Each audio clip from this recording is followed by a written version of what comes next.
এই হীরা চণ্ডাল আর মাতা মোহিনীর দুজনের বসবাস। ওই পঞ্চবটির বনে দুই স্বামী স্ত্রী মাধুকরী করে যা কিছু পেত সবটাই আমার রঘুপতি রামচন্দ্রকে সেবা দিয়ে আমার প্রভু প্রসাদী তারা দুই স্বামী স্ত্রী প্রসাদ পেত। তো আজকের হঠাৎ মোহিনী গেলেন বাবা জলের ঘাটে জল আনবার জন্য। আর যখনই জলের ঘাটে জল আনবার জন্য গেল, কতকগুলো নারী দেখে বলে উঠলেন, মোহিনী মোহিনী, এই মেয়ে, সকাল সকাল তোর মতো নারীর মুখ দেখতে হলো। তোর মতো নারীর মুখ দেখা মহাপাপ। তোর মতো নারীর হাত থেকে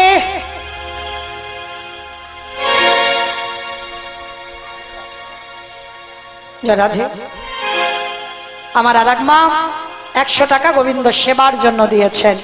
প্রেম সে বলনি তাই গৌর প্রেমানন্দে হরি বল হরি বল।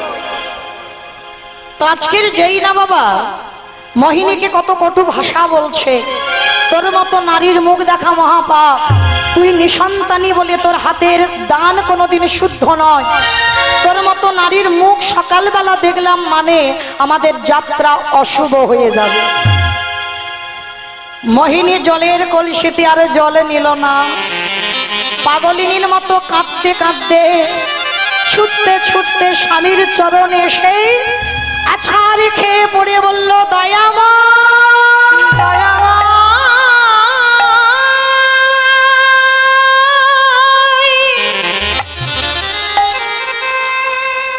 এ তোমারই কেমন কেমন লীলা, বলো দয়া ও গো কৃপা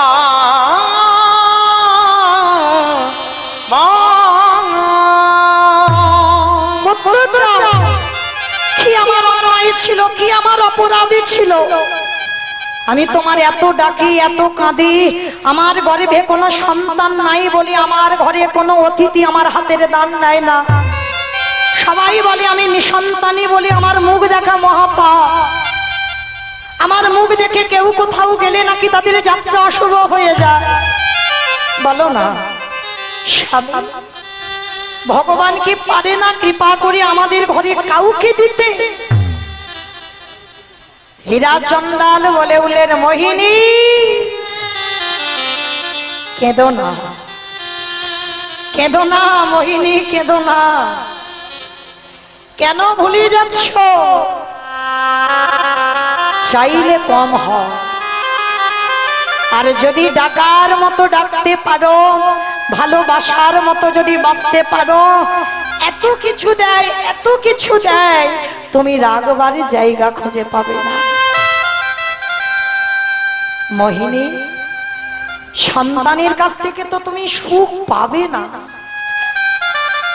কারণ সন্তানের কাছ থেকে সারা জীবন শুধু জ্বালা কষ্ট অশান্তি ছাড়া তুমি জীবনে কিছু পাবে না। মোহিনী বলে উঠলেন, তুমি বড্ড বোকা, তুমি কিচ্ছু বোঝো না। আমি কি মহাভারতে গান্ধারীর মতো 100 ছেলে চাইছি? আমি তো একটা ছেলে চাইছি। মোহিনী, 100টা ছেলের মার যে জ্বালা, 5টা ছেলের মার যে জ্বালা, আর একটা ছেলের মার ওই একই জ্বালা। মোহিনী বলে উঠলেন, কেন একটা ছেলের মার জ্বালা হবে? কেন হবে না? লক্ষ্য করে দেখেন, রামচন্দ্র তো মা কৌশল্যা নন্দন একটাই ছিল। রাম যখন বনে গেল, দশরথ কেঁদে কেঁদে অন্ধ হয়ে গেল। শুধু অন্ধ হলো না, কাঁদতে কাঁদতে দশরথের প্রাণটা চলে গেল। অন্ধ হয়ে প্রাণ চলে গেল একটা ছেলে রামের জন্য। মোহিনী, তুমি একটা কথা মনে রেখো, চাইলে কম পড়ে যায়, শুধু ডাকার মতো ডেকে যাও, ভালোবাসার মতো বেসে যাও। ভগবান যদি মনে করে তোমার গর্ভে ঠিক কাউকে না কাউকে পাঠাবে। মোহিনী চলো, আর সময় নেই, আমাদের আরতি করতে হবে, আমাদের সেবার আয়োজন করতে হবে। চলো চলো চলো তাড়াতাড়ি, তুমি একটু জোগাড় করে দেবে আমার হাতে নাতে, আর আমি একটু আরতি করব। চলো। স্বামী স্ত্রী দুজনে মন্দিরে গেছে। মন্দিরে গিয়ে কাঁদে আর বলে, দয়াময় বলো না কেন আমারে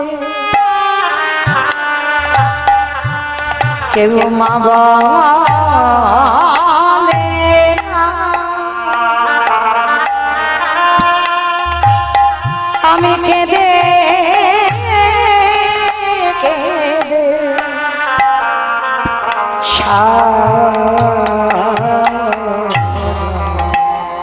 ওগো ধন রাতিল চাহিনা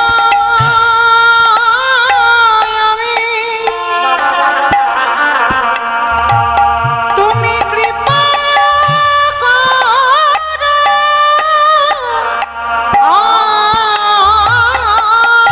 আমারে। বলো কেন আমারে কেউ মা বলে না, আমি কেঁদে কেঁদে সারা। আমি ধনরত চাহি না, আমি শুধু কৃপা করো।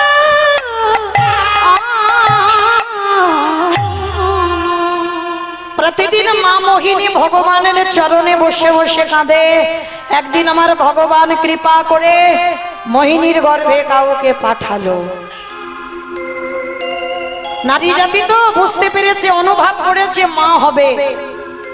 আর যখনই মোহিনী অনুভব করতে পেরেছে যে আমি মা হব, যারা যারা কত গালিগালাজ করত তোর মুখ দেখা মহাপাপ, তাদের বাড়িতে বাড়িতে গিয়ে মোহিনী জানাচ্ছে, কিরে দেখলি তো আমি কেমন অসাধ্যকে সাধন করেছি, ভগবান বাধ্য হয়েছে আমার গর্ভে সন্তান দান করতে। অহংকার। আর আমার ভগবান সবকিছু সহ্য করে মা, কিন্তু ভক্তের দুটো বস্তু সইতে না রে। এক হলো ভক্তের অহংকার, আর একটি বস্তু হলো কোন ভক্তের চোখের জল।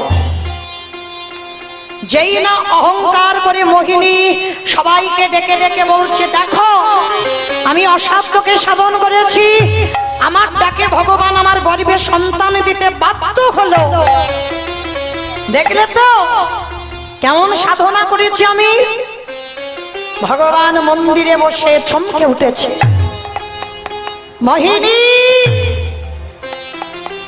সন্তানের এখনো জন্ম দিলে না, তার আগে তোমার অহংকারে পা মাটিতে পড়ছে না। তবে মনে রেখো মোহিনী, এই অহংকারের জন্য আমি তোমাকে ছেড়ে দেব না। ভগবান দৈববাণী করল, মোহিনী মোহিনী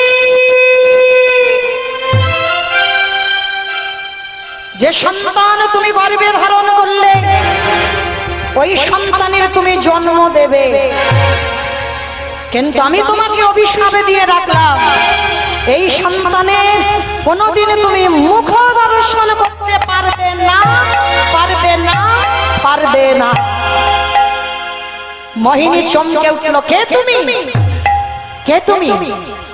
আমি সন্তানের জন্ম দেব, আমি সন্তানের মা, আর আমি ওর মুখ দেখতে পাবো না?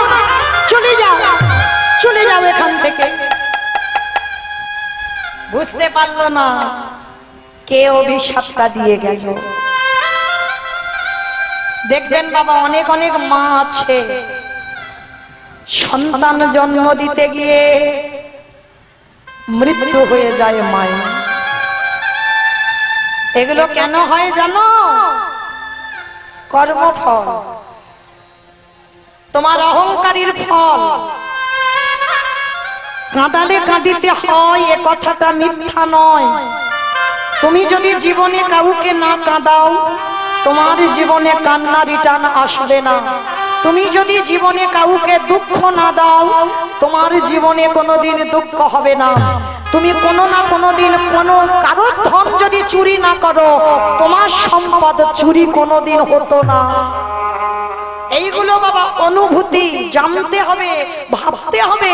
আমি করে রেখেছি, দোষ কারোর উপরে চাপাবো না, দোষটা আমার নিজে। কোনদিন আমি অন্যায় করে রেখেছিলাম, যার মাসুল আমাকে এ জীবনে দিতে হচ্ছে। হরি বল। এইগুলো ভুলে যাবেন না, এগুলো অনুভব করতে হয়। কেন তুমি কাঁদবে? তুমি যদি না কাউকে কাঁদাও।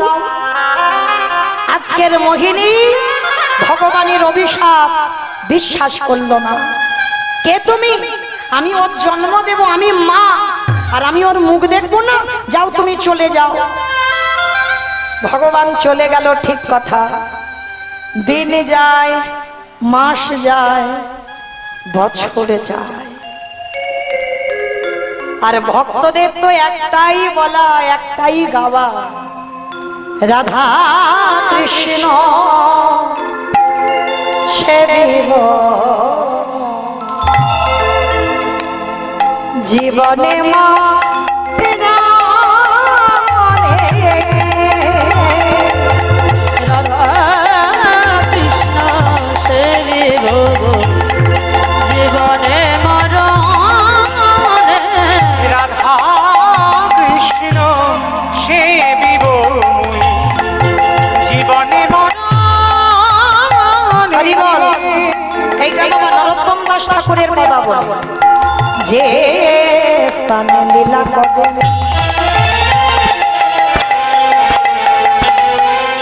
ওই যুগল কৃষ্ণ, যে স্থানে লীলা করে আমার যুগল কিশোর। আবার সখীর সঙ্গিনী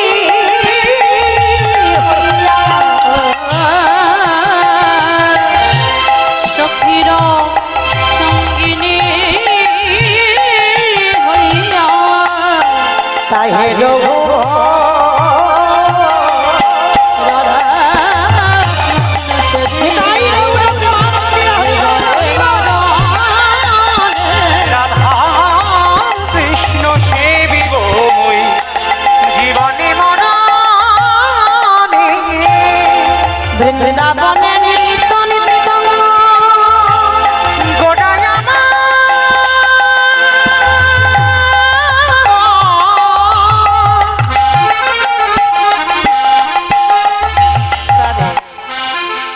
আমার এক ছোট্ট মেয়ে 500 টাকা ভগবত সেবার জন্য দিয়ে গেলেন।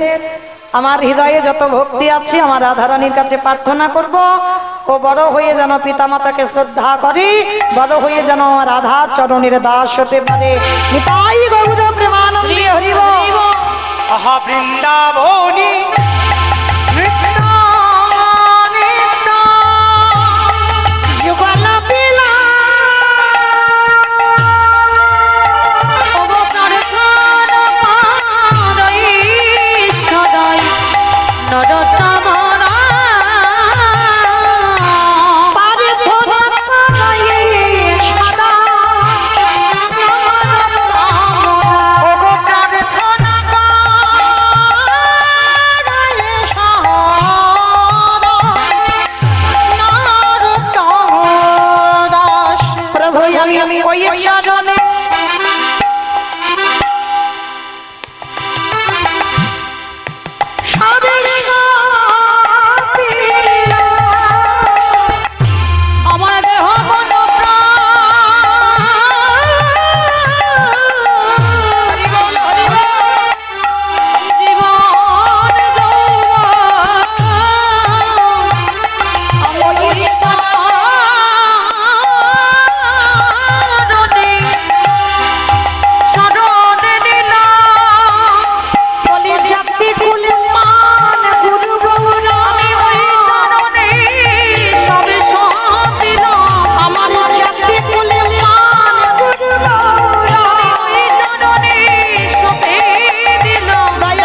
আছে। তো আজকের মোহিনী বুঝতে পারলো না, মা ভগবান দৈববাণী করলো যে সন্তানের জন্ম দিবি কিন্তু মুখ দেখতে পাবি না। দিনে যায়, মাসে যায়, বছরে যায়,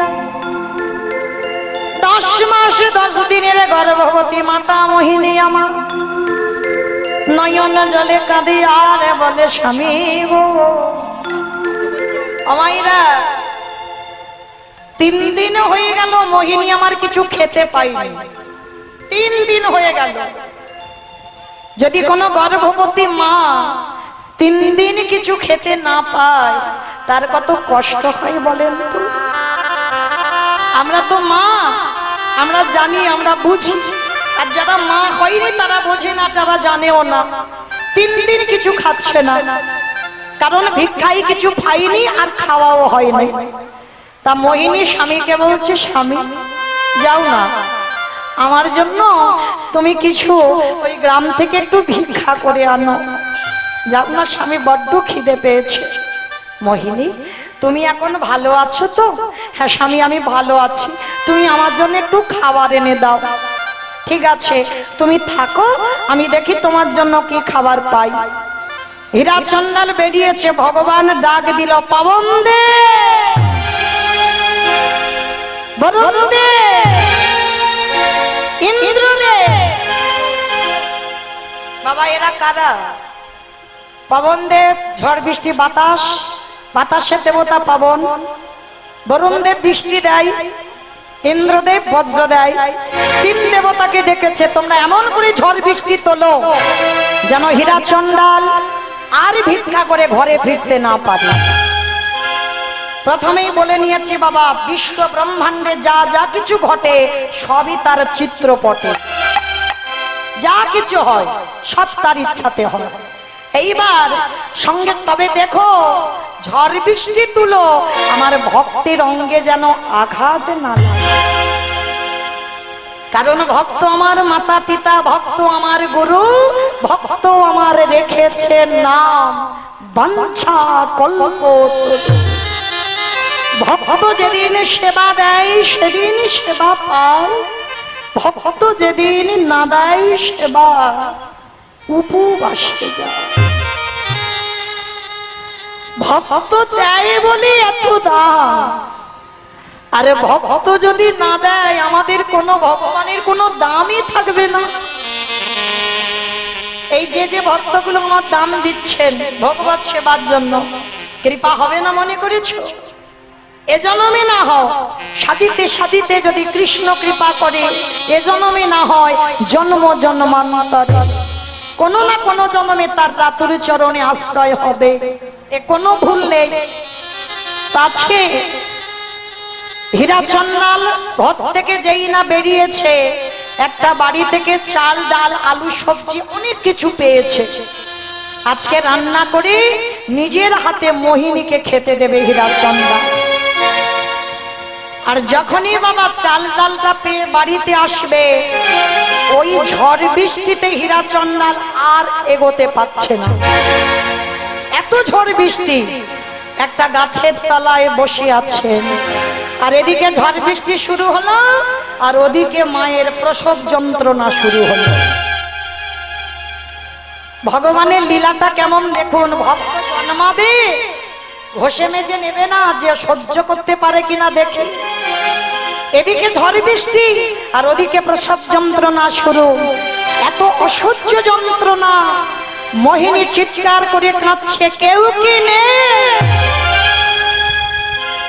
কেউ কি নেই যে একবার আমার কাছে কেউ একজন আসে। মোহিনী মা মা প্রসব যন্ত্রণায় ছটফট করে কাঁদতে কাঁদতে মোহিনীর কোল আলো করে ফুটফুটে একটা কন্যা সন্তানের জন্ম হলো। কিন্তু মেয়েটার জন্ম দিয়ে ভগবানের অভিশাপ মতো মোহিনীর মৃত্যু হয়ে গেল। হীরা চন্ডাল জানে না, হীরা চন্ডাল বোঝে না। হীরা চন্ডাল জানেও না, বুঝতেও পারেনি। আর এদিকে মেয়েটার জন্ম হলো, ওদিকে ঝড় বৃষ্টি মা থেমে গেল। হীরা চন্ডাল তাড়াতাড়ি করে বাড়িতে ফিরছে, আর বাড়িতে এলেই আমার স্ত্রীকে অন্তত একটু সেবা দিতে পারবো। বাড়িতে আসছে, এসে দরজা ধাক্কা দিচ্ছে। মোহিনী,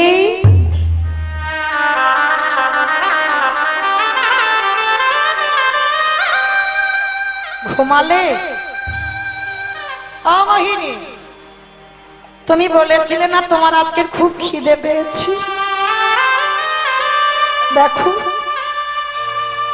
তোমার জন্য আজকের আমি কত কি খাবার পেয়েছি। আজ আমি নিজে রান্না করি, আজ আমি তোমায় খাওয়াবো। ও মোহিনী, দরজা খুলছো না কেন? একবার তো দরজা খোলো, দেখো আমি তোমার জন্য খাবার এনেছি। কিন্তু মা, কে সাড়া দেবে? যে সাড়া দেবে সে তো পৃথিবীতে নেই। আর তালপাতার দরজা, দরজাটা যেই না ধাক্কা দিয়েছে দরজা খুলে গেছে। তালপাতার কুড়ে ঘর, তালপাতার ছাউনি, তালপাতার দেওয়াল, তালপাতার দরজা। ভগবানের ভক্তরা কোনোদিন বাবা পাথর সেটিং ঘর করে না, কখনো করবে না। এই কথাটা মনে রাখবে মা। কৃষ্ণ ভক্ত যারা হয় তারা দিনহীন পথের ভিখারি, কাঙাল হয়ে যায়। ভগবান বলেছে না, যারা লক্ষ্মী, কালী, দুর্গা, সরস্বতী, মনসা, শীতলা ভক্ত তাদের পার আছে। কিন্তু এখানে যারা কৃষ্ণ ভক্ত বসে আছো, যে করে আমার আশ তারে করি সর্বনাশ নয়। কীর্তনিয়ারা আমরা বলছি ভুল, শুনছো ভুল। ভগবান সর্বনাশ করে। একটু আগেই তো আমি বললাম, ভক্ত যদি আমার মাতা পিতা সব হয়, তাহলে ভগবান ভক্তের সর্বনাশ চাই? আমরা বলছি ভুল। যে করে আমার আশ তারে করি সর্বনাশ। সর্বনাশ বানান আলাদা, সব নাশ বানান আলাদা। ভগবান ভক্তের সব নাশ করে দেয়। কি নাশ করে দেয়? আত্মীয় পরিজন, বন্ধু বান্ধব। তুমি দেহে যে 6টা রিপুকে নিয়ে বসে আছো, একটা একটা করে ভগবান সব নাশ করে দেবে। যাকে সব থেকে তুমি বেশি ভালোবাসবে, প্রথমবারেই ভগবান চিরজনমের মতো তোমার কাছ থেকে তাকে কেড়ে নেবে। কেড়ে নেবার পরেও যদি তুমি না চরণ ছাড়ো, তারপর ভগবান বললেন আমি হয়ে যাই সেই দাসের অনুধার। ও যে ভক্ত বড়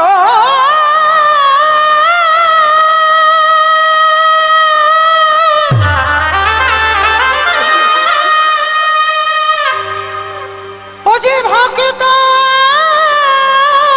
বড়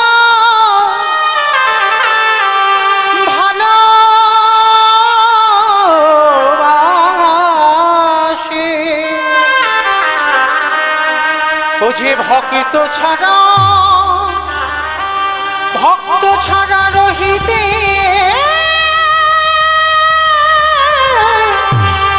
না রে। আমি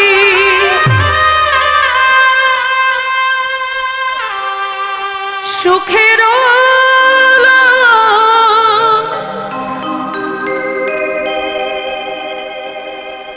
লাগে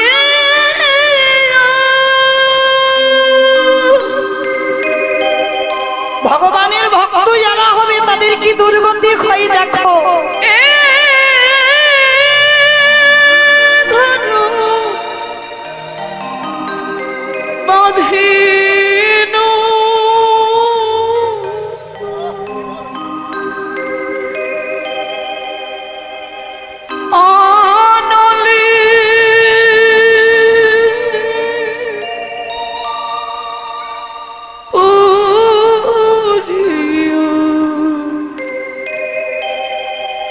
গেল রে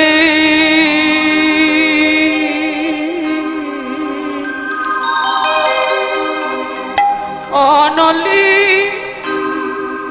ওরিয়া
ভগবান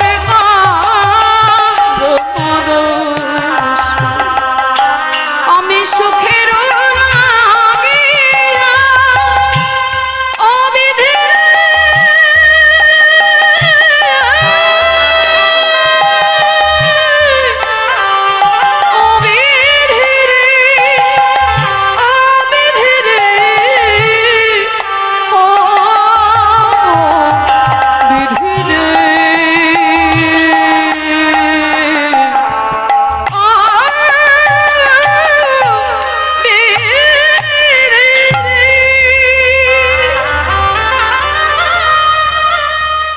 তাহলে কৃষ্ণ ভক্ত যারা হরি বল হরি বল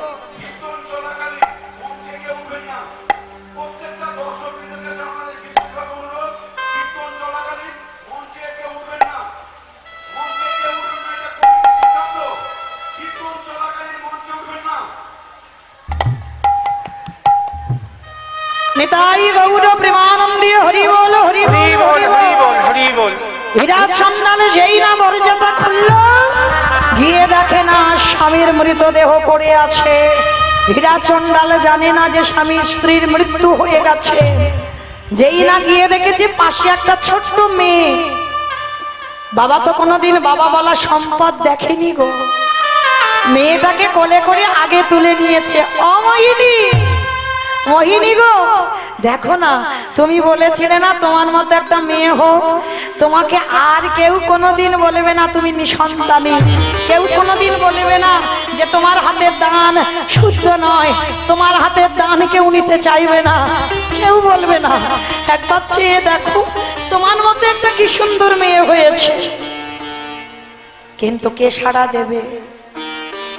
যে সাড়া দেবে সে তো পৃথিবীতে নেই। অঙ্গটা স্পর্শ করে দেখলো অনেক আগেই মোহিনীর মৃত্যু হয়ে গেছে। নাসিকায় হাত দিয়ে দেখলো নিঃশ্বাস করছে না। চিৎকার করে ডাক দিল দয়ামা।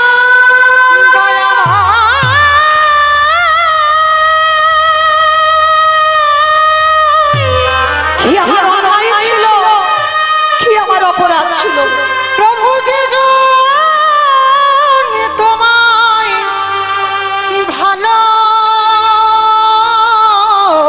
ভালোবাসে, তারে গিয়ে এমনি করে কাঁদিতে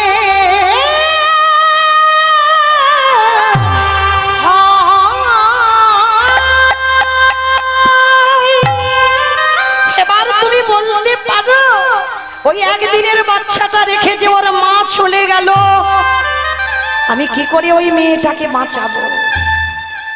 আমি তো তোমাকে বলিনি আমার সংসার দাও, সব দিয়ে যদি কেড়ে নেবে, কে বলেছিল আমার সংসার দিতে? আমি তো জানি জগতে কেউ কারোর নয়। যত আমার আমার করি না কেন, জগতে কেউ কারোর নয়। তাহলে দেবে যদি, তাহলে কেড়ে নিলে কেন? আপনে আপন করেছ যারে,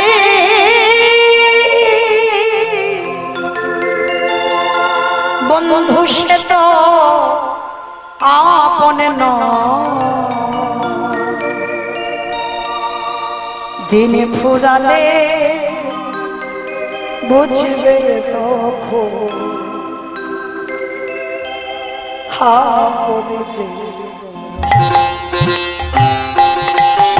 মনের আপন আপন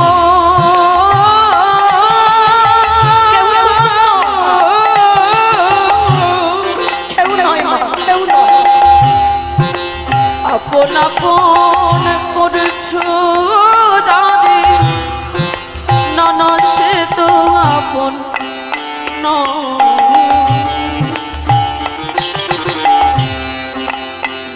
ফুরালি বুঝবে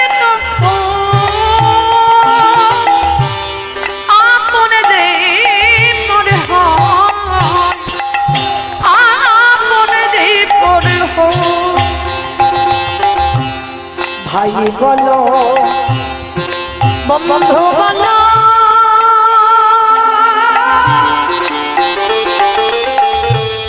কেউ তো কারো নয়। ওরে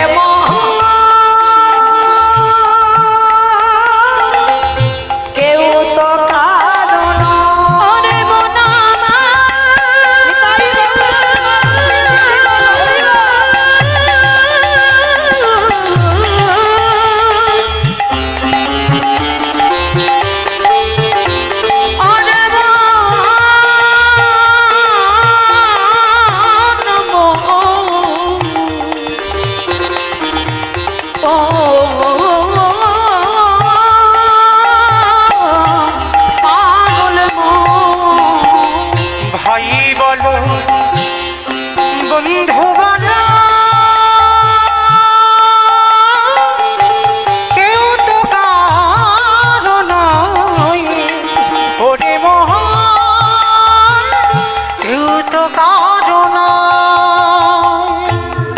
চার দিনের দেখো দু চার দিনে দেখা শুনো পথের পরিচয় কেউ তো কারো নয় কেউ তো কারো নয় তাই গৌর প্রেমানন্দে কেউ তো কেউ তো কারো নয় ওরে মা কেউ তো কারো নয় ওরে মহা কেউ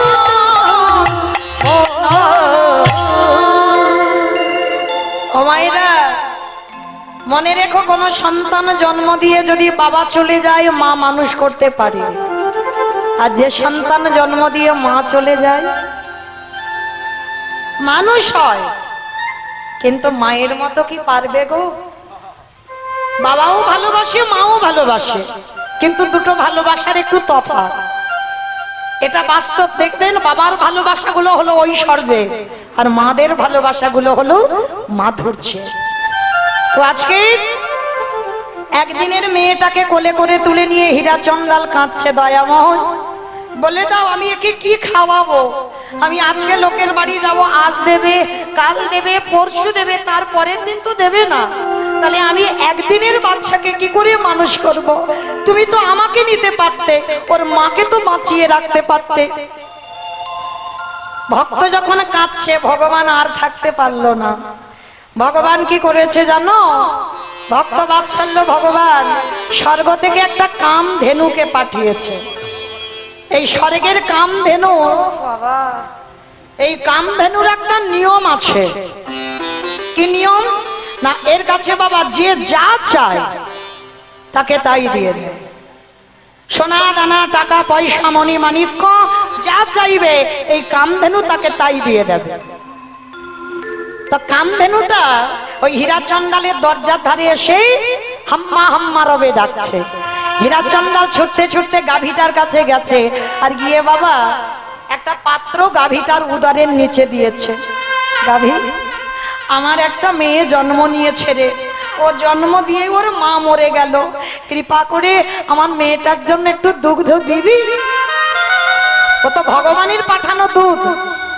যেই না বলা, সঙ্গে সঙ্গে মা গাভীর দুগ্ধ দহন করতে হলো না, আপনি থেকে গাভীর বাঁধ থেকে দুধ পড়ে পাত্রটা ভরে গেল। হীরা চন্দাল স্ত্রীর দাহ কাজ সম্পূর্ণ করে ওই একদিনের মেয়েটাকে ওই দুগ্ধ খাওয়ায়, কিন্তু ওই গাভীটা মাতৃস্নেহে মানুষ করে। প্রতিদিন সময় মতো গাভীটা আসে, ওই মেয়েটার জন্য দুধ দেয়, আবার গাভী চলে যায় প্রতিদিন। দেখতে দেখতে হীরা চন্দাল বলল, জানিস মা, আমার বলতে যা কিছু আছে সব ওরই। বাবা বলল, আমার বলতে যা কিছু আছে সব ওরই। মেয়েটার নাম রেখেছিল শবরী। শবরীর আজকের বয়স দাঁড়ালো 6 বৎসর। 6 বছরের মেয়েকে বাবাকে বাবা শেখাচ্ছে, শোন মা, একটা কথা সব সময় মনে রাখবি, কারোর কাছ থেকে অযাচিত ভাবে কিছু নিবি না, আর যদি তুই কিছু নিস বিনিময়ে কিন্তু কিছু দেবার চেষ্টা করবি। শুধু হাত পেতে কারোর কাছ থেকে নিবি না, আর কেউ যদি 1 গুণ দেয় মা, তুই চেষ্টা করবি তাকে দ্বিগুণ দেওয়ার। আর একটা কথা তোকে শিখিয়ে যাই, যা কিছু খাবি আমার প্রভুকে দিয়ে তবে খাবি। কে গো মাইরা, ভগবানকে দিয়ে পাও তো? পাচ্ছ না তো? হিসাবটা সেখানে গিয়ে দেবে। কিরে, গেলি খেলি আর ঘুমলি আর চলে এলি, কিচ্ছু করলি না। হরি বল।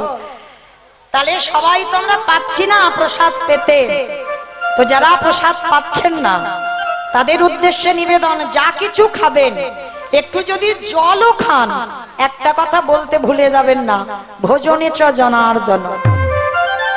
এই ভোজনে চ জনার্দন মানে একটু জলও যদি খাও, কপালে ঠেকিয়ে বলবেন ভোজনে চ জনার্দন।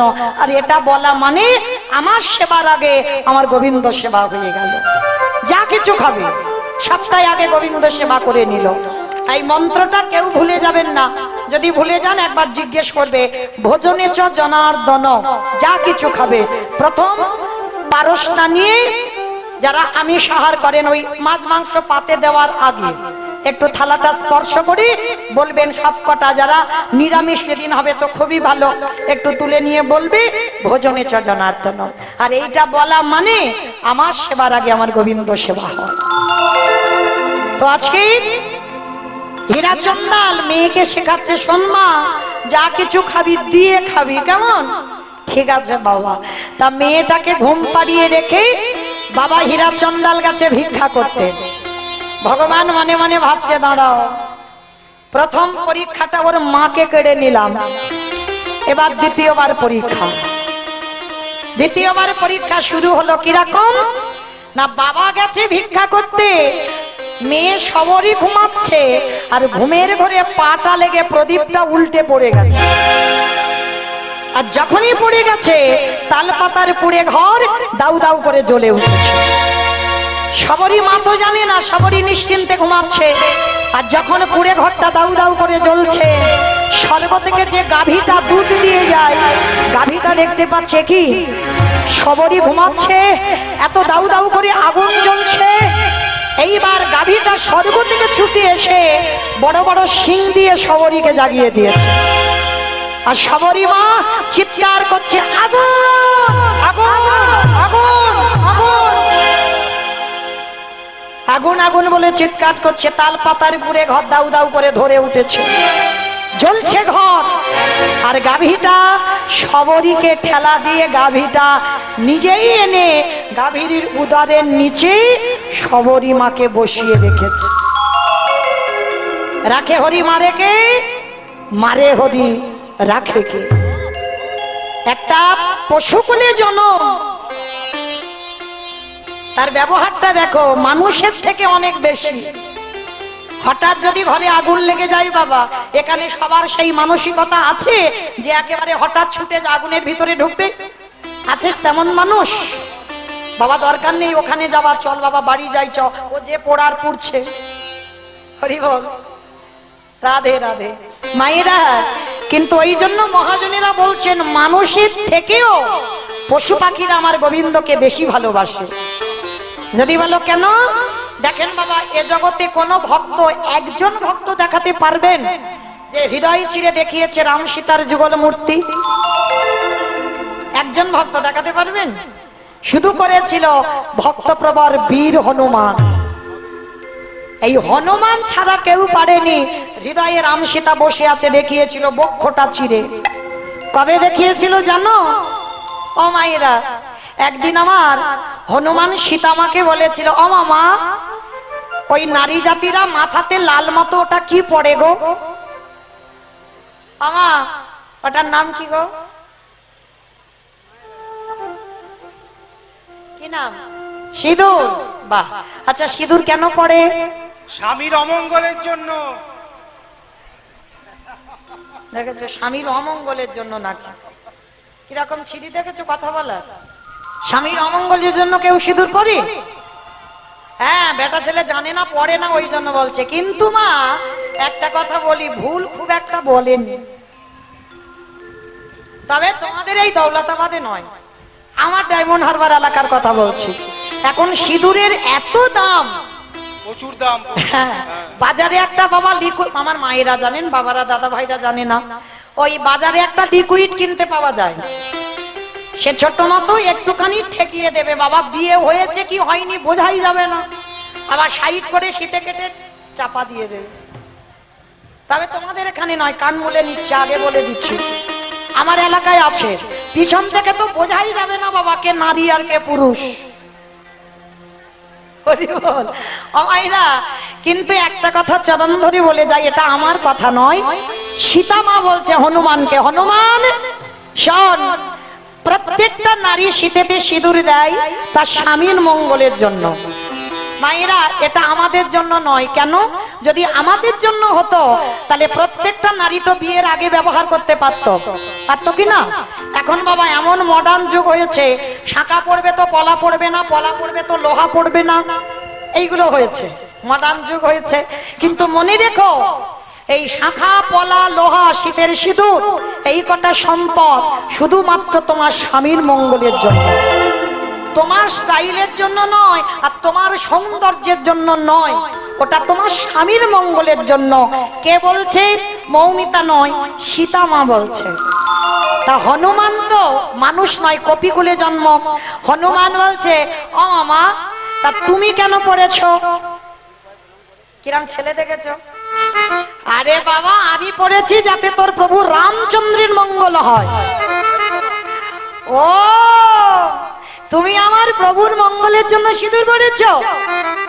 হনুমান শুনে নিয়েছে, আর শুনে নিয়ে মা ভোরবেলা, সারা রাত আর বেটা ঘুমায়নি, ভোরবেলা ঘুম থেকে উঠে গঙ্গা স্নান করেছে। গঙ্গা স্নান করে একেবারে সীতামার ঘরে গিয়ে দেখছে 3 কৌটো সিঁদুর বসানো আছে, আর 3 কৌটো সিঁদুর মাথা থেকে পা পর্যন্ত বেশ করে মেখেছে। আর বেশ করে মেখে ঠাকুর ঘরে গিয়ে রাম রাম রাম রাম রাম রাম রাম রাম রাম ভগবানের কানে গেছে, হনুমান, এই হনুমান, এইরকম রাম রাম বলে ওই রকম কাঁদছিস কেন? আগে বেরিয়ে আয়। আর হনুমান যখন বেরিয়েছে, সারা গায়ে তো লাল হয়ে আছে, সিঁদুর মেখেছে। রামচন্দ্র তো চমকে, আরে এরকম সারা গা তুই লাল করেছিস কেন? হনুমান বলছে, প্রভু আমি জানবো কি করে? মাকে বললাম, মা মেয়েরা সিঁদুর কেন পরে? মা বলল, প্রত্যেকের স্বামীর মঙ্গলের জন্য। আমি বললাম, মা তুমি কেন পড়ো? বলল, তোমার মঙ্গলের জন্য। হে রাম দয়াময়, ওইটুকু সিঁদুর মাথায় দিয়ে যদি মা তোমার মঙ্গল চাইতে পারে, হে রাম দয়াময়, আজ আমি সকালবেলা শুদ্ধ বস্ত্র পরিধান করে মাথা থেকে পায়ের নখ পর্যন্ত ভালো করে সিঁদুর মাখলাম। বলো বলো, না জানি তোমার কত মঙ্গল বলো, বলে বলো হরি রাম দয়াময়, না জানি তোমার কত মঙ্গল হলো। হনুমানের ভক্তি দেখে সীতামা কি করেছে? মায়ের গলায় ছিল মুক্তোর মালা, অনেক টাকা দাম। ওই মুক্তোর মালাটা খুলে বলছে, হনু আয়, তোর গলায় একটু পরিয়ে দি। যেই না মুক্তোর মালাটা নিয়ে হনুমানের গলায় দিয়েছে, হনুমান মুক্তোর মালাটা গলায় পড়েছে। বড় বড় দাঁত তো হনুমানের, বড় বড় দাঁত দিয়ে মুক্তগুলো ভাঙছে। হনুমানের বড় বড় হাতে নখ, নখ দিয়ে মুক্তগুলো ভাঙছে।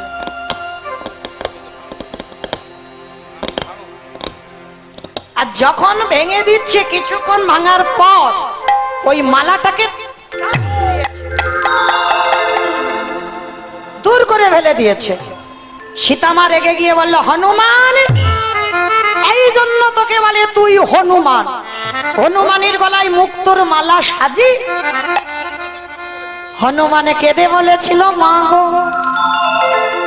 এই জগতের সবাই আমায় হনুমান বলে বলুন, কিন্তু মা গো, তুমি আমায় হনুমান বলো না।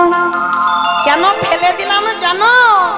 আমার প্রতিটা লোমকূপে লেখা আছে রাম সীতার নাম, কিন্তু যে মালা তুমি আমার গলায় দিলে, ওই মালাতে তো রাম সীতার নাম লেখা নাই। মাগো, সেই দিন হনুমান বড় বড় নখ দিয়ে বক্ষটা বিদীর্ণ করে দেখালো। দেখো মা, হৃদয়ে রাম সীতা যুগলে বসে আছে আমার আলো পরে রাম সীতা যুগলে বসে আছি। আস্তে। তাহলে সেদিন আমার রামচন্দ্র বলেছিল, হনুমান মন্ত্রী তন্ত্রী আমায় ডাকে বটে, কিন্তু হনুরে আমাকে ফলের ডালা দিয়ে সাজিয়ে দিলে আমি সেবা করি না। আমাকে মিষ্টি মৃষ্টান্ন প্রখান্ন দিলে আমি সেবা করি না, আমার অট্টালিকাতে বসিয়ে রাখলে আমি ভালো থাকি না।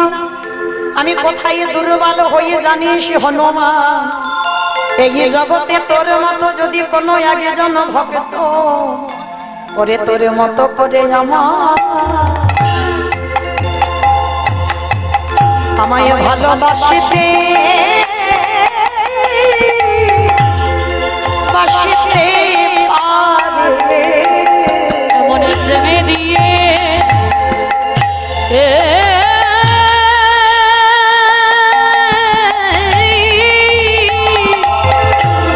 এমন প্রেমে দিয়ে অনুরাগে দিয়ে ওরে তোর মতো যদি কে ভালোবাসতে পারে। তাহলে মায়েরা কি বুঝলেন, মানুষে যেটা পারে না সেটা কপিকুলে জন্ম বীর হনুমান করে দেখালো। মায়েরা কোথায় ছিলাম বলো তো? লীলাতে। বেশ দেখেছে, বলে নাকি লজে দোতলায় ছিলাম। লীলাতে বললাম কোথায় ছিলাম? লীলাতে ছিলাম সেই যে আগুনে পুড়ে যাচ্ছিল। কি বাবা, এটাই তো তত্ত্ব, যেখানে ঘোরাফেরা করো না কেন ঘোরাতে আসতে হবে। তাহলে মেয়েটাকে বাঁচিয়ে নিল গাভী, আর ওদিকে তো হীরা চন্ডাল জানে না, ভিক্ষা করে যখনই ঘরে ফিরছে, ওগো ভগবান তুমি এখনো কেন গো নীরব হয়েছ?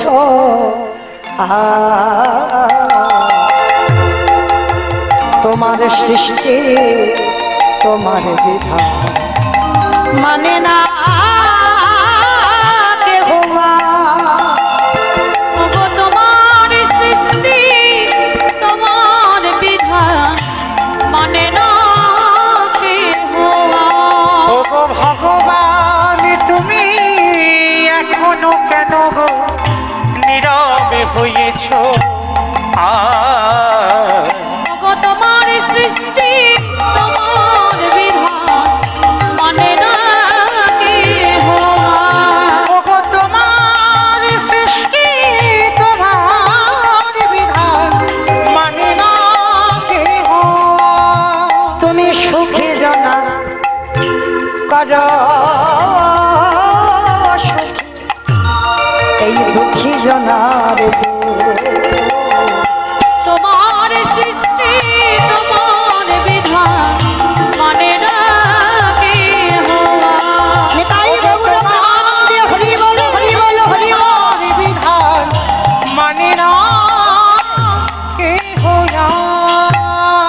হরি বল। হীরা চন্ডাল যেই না ঘরে এসেছে, দেখে না মা তাল পাতার কুড়ে ঘর পুড়ে ছাই হয়ে গেছে। চিৎকার করি হীরা চন্ডাল ডাক দিল, দয়ামা। প্রথমে তুমি আমার স্ত্রীকে কেড়ে নিয়েছ, তারপরে তুমি আমার মেয়েটাকে কেড়ে নিয়েছ, তারপরে তুমি আমার ঘর কেড়ে নিয়েছ। ও এবার আমার পালা তো, আমাকে নিতে হবে না, আমি আসছি তোমার কাছে, দাঁড়াও, এক্ষুনি আসছি।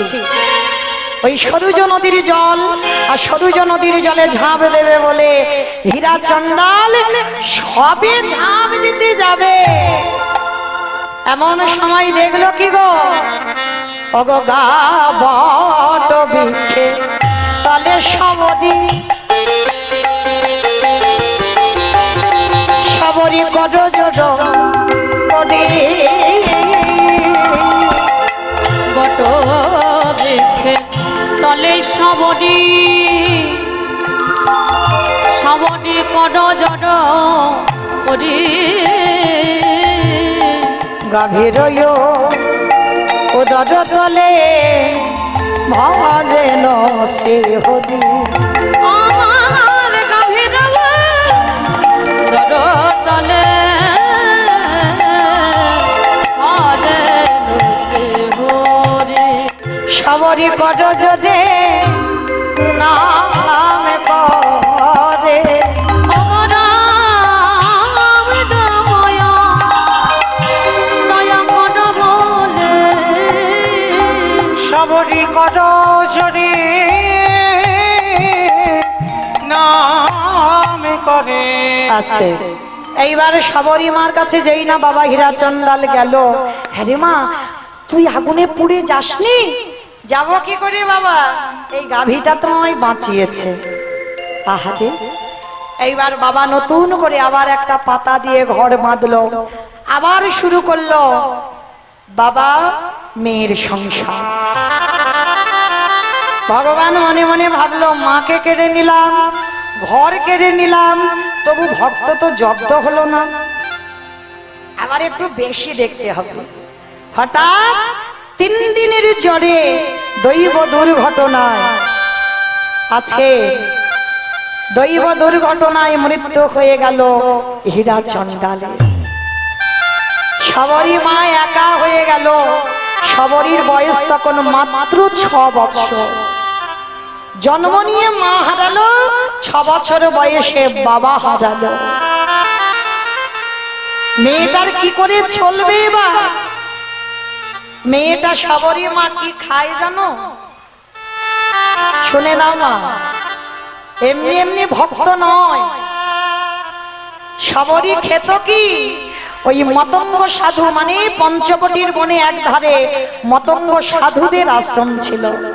আর ওই সাধুরা যখন প্রসাদ পেয়ে, যখন ওই পাতাগুলো, এঁঠো পাতাগুলো নর্দমায় ফেলতো, কুকুর বিড়াল যেখানে ওই পাতাগুলো খেত, সেইখানে সবরী মা যেত। সবরী মা গিয়ে কুকুর বিড়ালদের সঙ্গে ওই এঁঠোগুলো বাঁচবার জন্য একটু করে এঁঠো তুলে তুলে খেত। চেতনা দেখেন, ওইটুকু মেয়ে, বাচ্চা মেয়ে মনে মনে ভাবলো এটা তো পাপ। আমার বাবা বেঁচে থাকাকালীন আমাকে শিখিয়ে গেছে, কেউ যদি তোকে 1 গুণ দেয় তুই চেষ্টা করবি মা দ্বিগুণ দেওয়ার। কিন্তু আমি যে সাধুদের এঁটো খাচ্ছি, আমি তো বিনিময়ে কিছু দিতে পারছি না, তাহলে আমাকে তো কিছু দিতে হবে। কিন্তু আমি তো চণ্ডাল, আমি তো নিজে জাতি ছোট জাত, আমার নাম শুনলে ওরা ঘৃণা করবে, তাহলে কি করে আমি সাধু সেবা করব? ঠিক আছে, আমি করব সাধু সেবা। কি করে জানো? চুরি করে সাধু সেবা করব। ওই আমি দিনের বেলা বাড়িতে থাকবো, আর রাত্রিবেলা মেয়েটা কি করে জানো? ওই জঙ্গলে জঙ্গলে যায় আর শুকনো শুকনো কাঠ কুড়ায়, শুকনো কাঠ নিয়ে সাধুদের রান্না ঘরে দেয়। আর সাধুরা সবরীর গুড়ানি জ্বালানিতে রান্না করে প্রসাদ পায়, আর তাতে সবরীর চুরি করে সাধু সেবা হয়ে যায়। প্রতিনিয়ত করতে থাকে। তো একদিন সাধুরা মনে মনে ভাবছে, হ্যাঁ রে এই ভাই, আমাদের এই রান্নাঘরে এত কাঠ কোথা থেকে এলো? এ বলে তুই আনিস, সে বলে তুই আনিস, এরা তো কেউ আনে না, তাহলে আনে কে? বলে আজকের আমরা রাত্রিবেলা ঘুমাবো না, আমরা জেগে থাকবো, ছলনা করে থাকবো, চোখ বন্ধ করে দেখবো রাত্রিবেলা আমাদের উনান সালে কে কাঠগুলো দিয়ে যায়। দাঁড়া, আজকের হাতে নাতে ধরবো। সাধুরা সবাই ছলা করে বসে আছে, ঘুমিয়ে আছে। আর সবরী মা যেমন প্রতিদিন কাঠ আনে, আজও এনেছে। একেবারে বলে রে, একেবারে বলে রে, একেবারে বলে রে আমার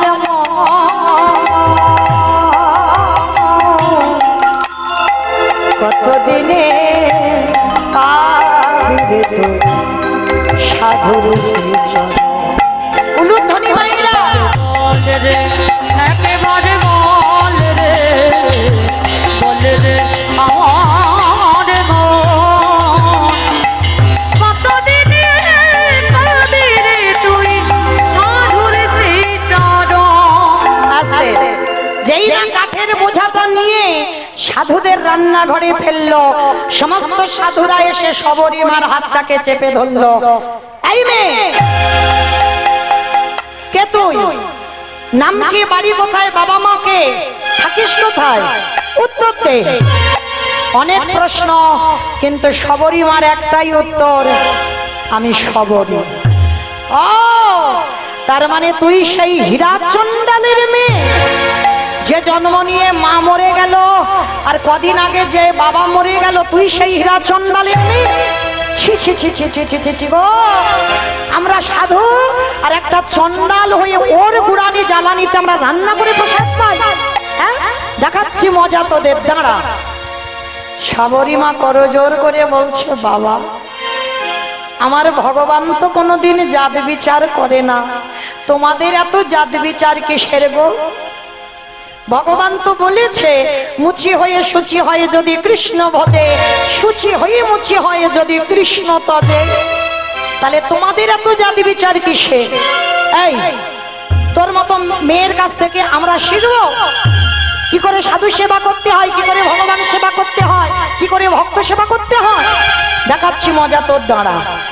ওই যে কাঠ এনেছিল, ওই জ্বালানি কাঠ নিয়ে সবরীমাকে মারছে।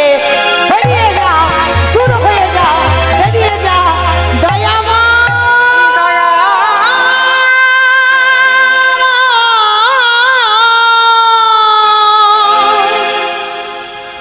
এত মারা মেরেছে,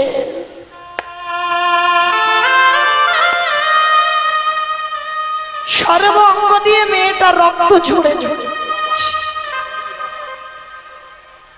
বসে বসে কাঁদি আর বলি, দয়াময় কি এমন অন্যায় করেছিলাম গো,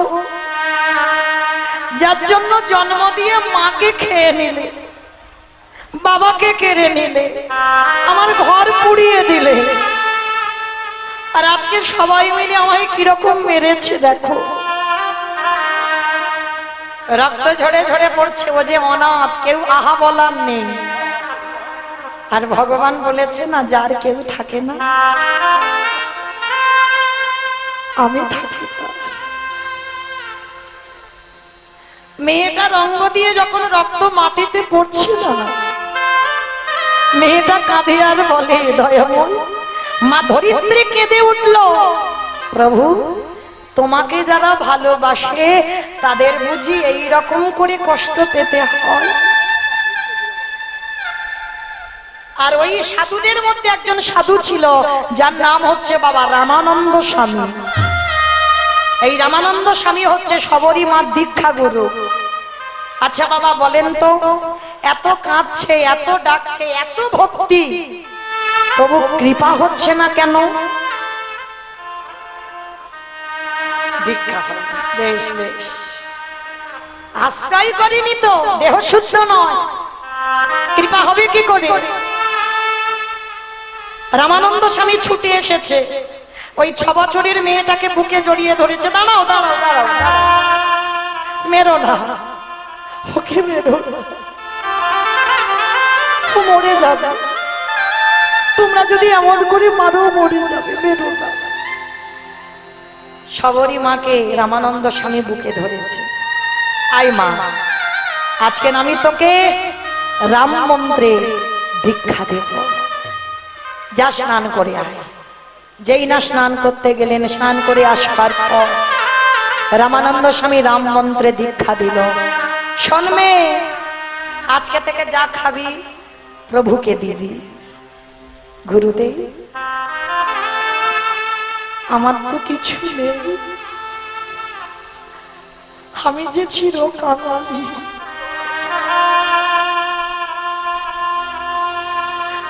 আমি যে অনাথ, আমার কিছু নেই যে প্রভুকে দেওয়ার মতো। কে বলেছে তোর কিছু নেই? তোর যেটা আছে সেটা সবার নেই। কি গো মা সেটা? ভক্তি।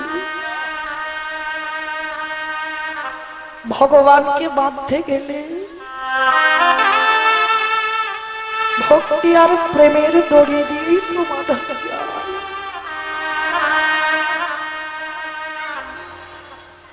সবরীকে বলল, গুরুদেব রামানন্দ স্বামী তোর কৃপা হোক। আর দেখবেন বাবা, গুরু যার সহায় হয় তার একদিন না একদিন গোবিন্দ দর্শন হয়ে যায়। নিতাই গৌর হরি বল হরি বল হরি বল।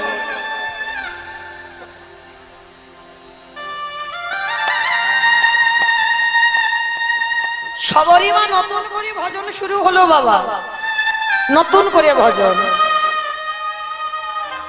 গাছতলায় কাটা তো, আর প্রতিদিন ওই জঙ্গলে জঙ্গলে ঘোরে, একটা করে গাছ থেকে ফল পাড়ে, যেটা টক যেটা তিতো সেটা নিজে খায়।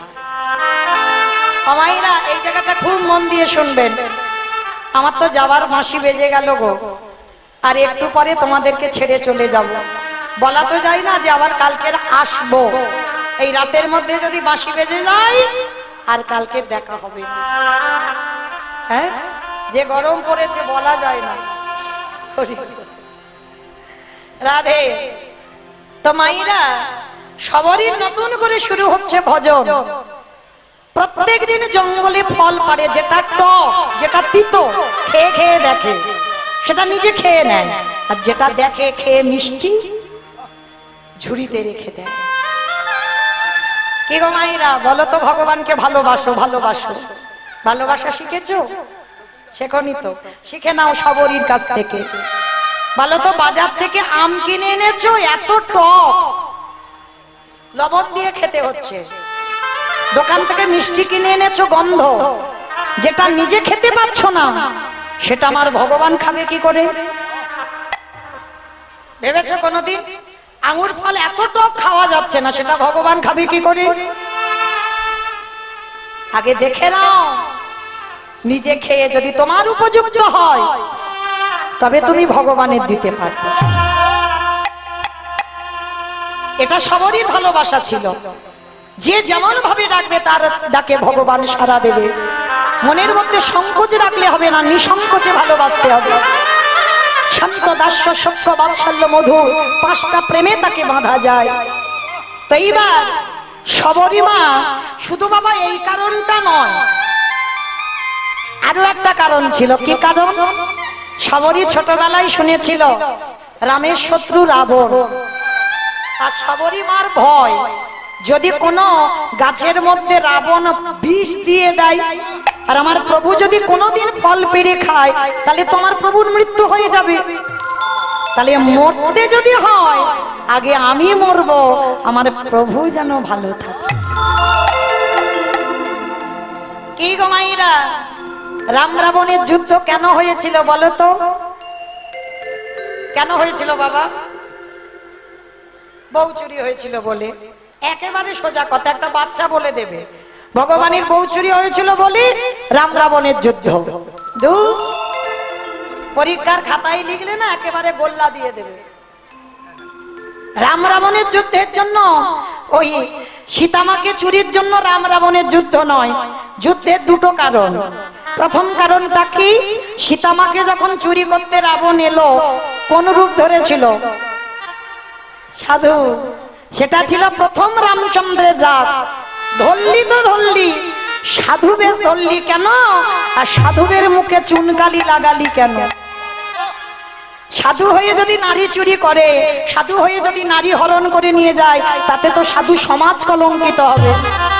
এটা ছিল রামের প্রথম রাগ। আর দ্বিতীয় রাগটা কি, দ্বিতীয় কারণটা কি যুদ্ধের? না, যখন সীতামা বলেছিল প্রভু সোনার হরিণ ছুটে যাচ্ছে, হরিণটাকে ধরে দাও। ভালো করে বুঝবেন বাবা, সোনার হরিণ ছোটে, সোনার হরিণ এক জায়গা থেকে আর এক জায়গা যায়, সে তো আলমারি সাজিয়ে রাখা হয়। তাহলে সীতামা বলল সোনার হরিণটা ছুটে যাচ্ছে, হরিণ ধরে দাও। আর সীতামার কথা মতো আমার রামচন্দ্র বোকার মতো হরিণ ধরতে ছুটলো। প্রথমে বলেছি তলিয়ে ভাবার নাম তত্ত্ব, ভিতরে যাও। এমনি এমনি গেল না, তাহলে কেন গেল? মনে রেখো, এই জগৎ সংসারে সোনার হরিণ ওটা নয়, মরিচি রাক্ষস। মরিচি রাক্ষস, ওটা রাম জানতো। তাহলে জেনে শুনেও কেন গেল? রাম যদি হরিণে ধরতে না যেত, রাবণ কোনোদিন সীতাকে চুরি করতে পারত না। সীতা যদি চুরি না হতো লঙ্কাতে লক্ষ্মী প্রতিষ্ঠা পেত না। আরে লঙ্কাতে যদি লক্ষ্মী প্রতিষ্ঠা না হতো তুলসী গাছ হতো না।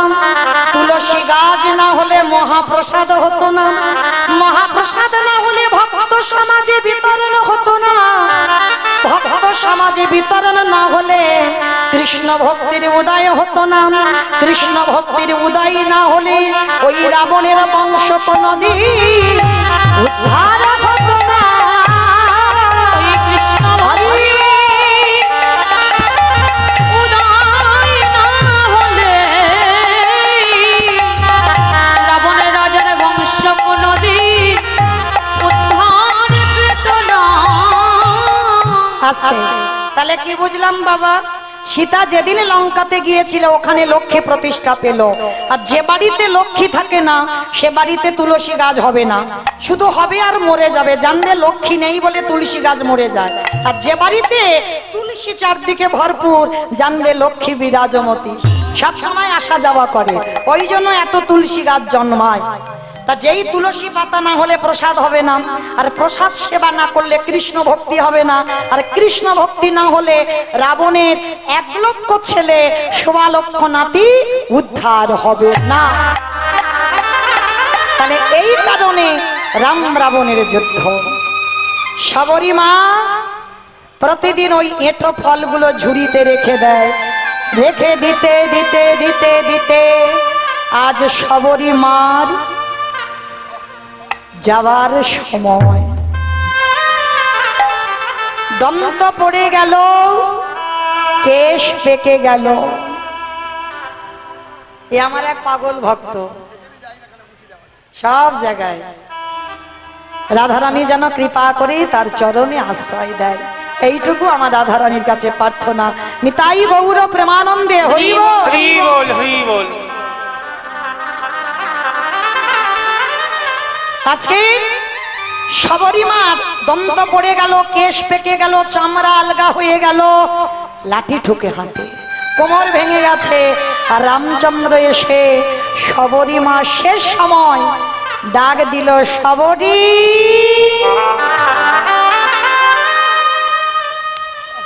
শবরী কে? কে ডাকলো আমায় শবরী শবরী বলে? দরজাটা খুলে দেখে না পদ্ম পলাশ লোচন হরি। চেনে না তো রামকে। কে তুমি? সে কি রে, এতদিন ধরে আমায় ডাকিস, আমায় চিনতে পারছিস না? আমি তোর রাম দয়া। চমকে উঠেছে, প্রভু প্রভু তুমি তুমি এসেছো কাঙালির বাড়ি, তুমি এসেছো। তোমার মনে পড়েছে আমার কথা, কিন্তু এই কাঙালি তোমাকে বসতে দেবে কোথায়? শবরীর তেমন কোনো জায়গা নেই, প্রভু এসেছে বসতে দেবে। কিসে বসতে দিয়েছিল জানো? ছুটে গেল গাছতলায়, কিছু শুকনো পাতা এনেছে, পাতাগুলো পেতে দিয়েছে। প্রভু আমারে বসেছে। আমায়রা ভগবান যদি আসে চরণ ধোবার জন্য তাড়াতাড়ি তো ঘটিতে করে জল আনবে। শবরী মা তা তো নেই, তাহলে কি দিয়ে ধোয়াবে? নয়নের জলে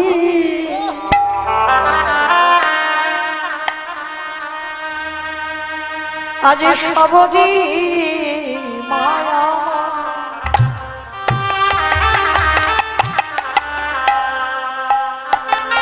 কাঁদিয়ে বলে, হে রাম দয়া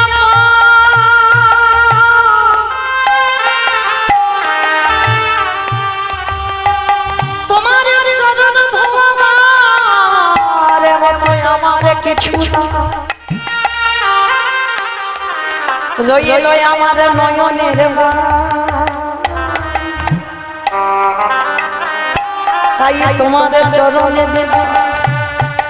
প্রভু তুমি আগে গ্রহণ করো। ওগো দয়া মা, নিতাই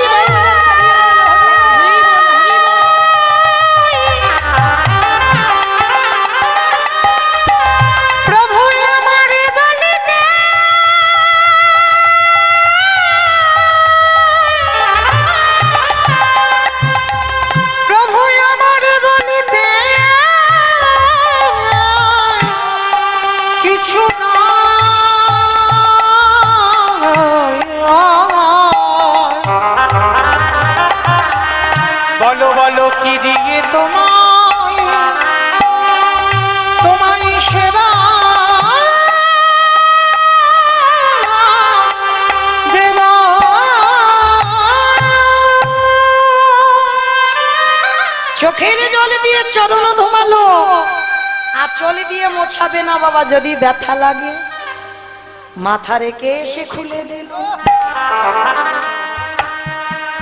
রামের চরণ যুগল মোছাই, রামে দয়া মায়ে বললেন সবরি মা, তুই নিজ কুলে জন্মে নিয়ে জগৎকে দেখিয়ে দিলি। ভগবান উচ্চ নিচু কিছু বিচার করে না, ডাকার মতো যদি ডাকা যায় আমারে ভগবান তৎক্ষণাৎ সেই ভক্তির ঘরে প্রবেশ করে।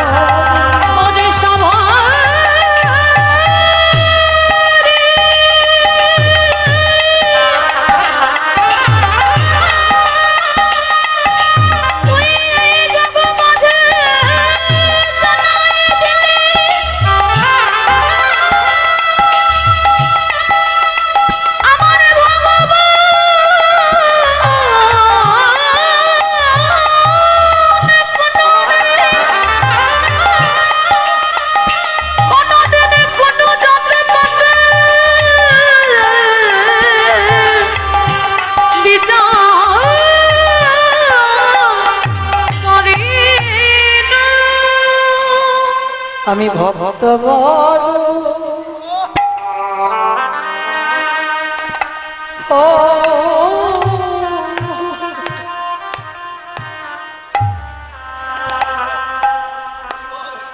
ভালো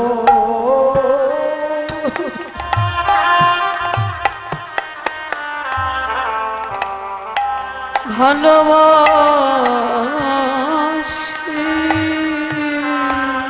তাই তো যুগে যুগে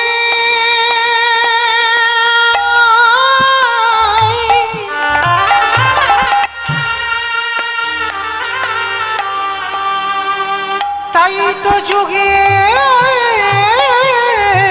যুগে ভক্তের কাছে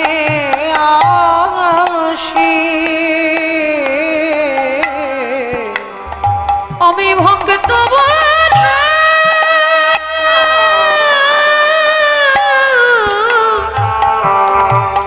ভালো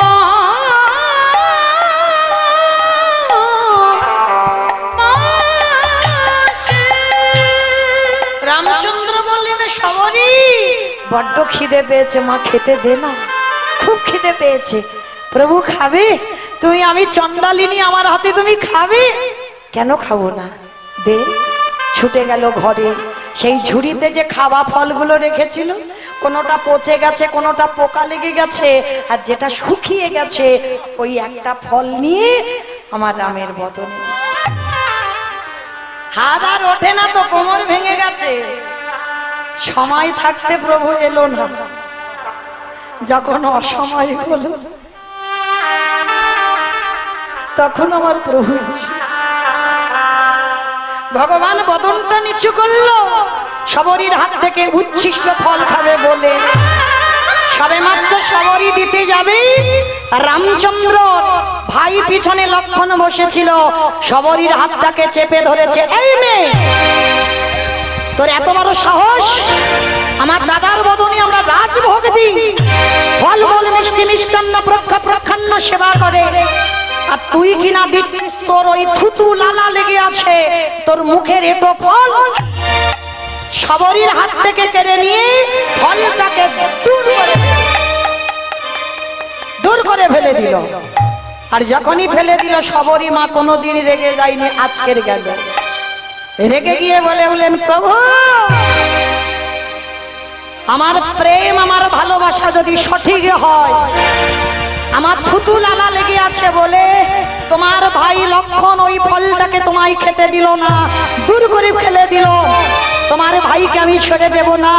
আমার প্রেম ভক্তি যদি থাকে, তোমার ভাইকে অভিশাপ দিয়ে রাখলাম, এই ফলে যেখানে ফেললো ওইখানে একটা গাছ জন্মাবে। যেদিন তোমার ভাই শক্তিশালী পড়বে, মৃত্যুর সঙ্গে লড়াই করবে, ওই গাছের রস না হলে তোমার ভাই বাঁচবে না, বাঁচবে না, বাঁচবে না। ভগবান বলল তথাস্তু শবরী, তাই হোক। মনে করেন রাম রাবণের যুদ্ধে ছোট ঠাকুর লক্ষণ শক্তিশালী পড়ল। সুসেন বৈদ্য বলেছিল, রাম ভাইকে যদি বাঁচাতে চাও বিশল্য করলি পাতা আনতে হবে, এক্ষুনি যাও। কোথায়? গন্ধমাদন পর্বত। কে গিয়েছিল? ওই যে হৃদয় চিরে দেখালো হনুমান। ছুটল গন্ধমাদনে, চিনতে পারেনি বলে পর্বত সমেত চাগিয়ে নিয়েছে।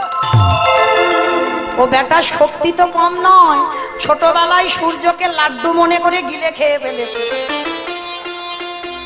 এত ক্ষমতা হনুমানের। আজকের পর্বত সমেত চাগিয়ে নিয়েছে। আর চাগিয়ে এসে যখন দিল, সুসেন বৈদ্য ওই বিশল্য করলি পাতা খুঁজে পাতার রসটা ভালো করে নিগড়ে নিয়ে লক্ষণের মুখে দিচ্ছে। লক্ষণ প্রাণ ফিরে পেয়ে বলল, প্রভু ও দাদা, কেউ জানুক না জানুক আমি জানি তুমি কি আর আমি কে। তা তুমি যদি মনে করতে বিশল্য করলি পাতা কি খুব প্রয়োজন ছিল, তুমি কি আমার বাঁচাতে পারতে না? রামে বলল, পারতাম বাঁচাতে, কিন্তু বাঁচালাম না কেন জানিস?